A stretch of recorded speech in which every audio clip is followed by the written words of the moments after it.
Anda pasti sudah sering mendengar pesan motivasi yang mengatakan bahwa hasil tidak akan mengkhianati sebuah proses atau usaha yang keras. Pesan itu sering terwujud saat seseorang mampu bertahan dengan proses sulit untuk menggapai sebuah kesuksesan. Hal itu pula yang terjadi pada deretan penyanyi tanah air dalam tayangan ini yang berhasil memperoleh kesuksesan setelah meniti karir dari nol. Memulai usaha keras dengan modal bakat penyanyi yang menjadi sebuah profesi menghasilkan untuk bertahan hidup hingga menjadi penyanyi terkenal hingga saat ini. Berikut ini deretan penyanyi meniti karir dari nol, kisahnya haru dan menginspirasi. Rian The Massive. Siapa yang tidak kenal dengan sosok Rian Eki Pradipta alias Rian The Massive? Sebelum menjadi salah satu grup band ternama di Indonesia, Rian beserta seluruh personil The Massive mengawali karir dengan mengamen di terminal. Mereka mengamen dari bus ke bus untuk mendapatkan uang yang digunakan untuk membiayai latihan bermusik The Massive. Via Valen.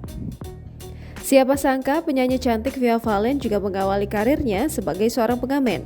Dia mengaku pernah mengamen di jalanan saat lampu merah.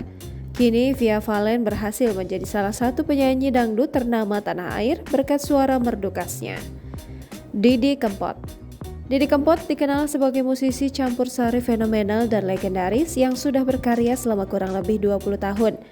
Dia mengawali karirnya dengan menjadi seorang musisi jalanan di kota Solo, tempat kelahirannya pada 1984. Saat memutuskan merantau ke Jakarta pada 1987, mendiang penyanyi berjuluk Lord of the Broken Heart itu juga sempat mengamen dan membentuk komunitas musik jalanan.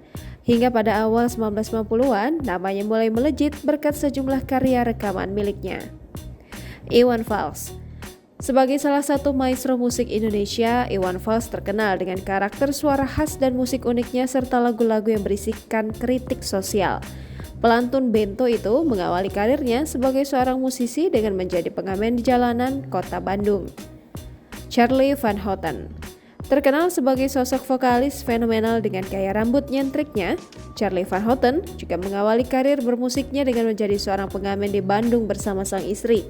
Berangkat dari hal tersebut, Charly membentuk band ST12 hingga akhirnya melejit dan meraih popularitas seperti saat ini. Vonny Sumlang. Vonny Sumlang dikenal sebagai diva jazz era 1980-an. Sebelum terkenal, Vonny pun sempat nyanyi di klub malam dengan gaji yang sangat-sangat minim. Sedihnya, dengan gaji pas-pasan, Vonny harus menyewa kostum manggung, naik beca, naik bis di tempatnya bekerja. Jangan lupa subscribe, share, komen, dan like ya!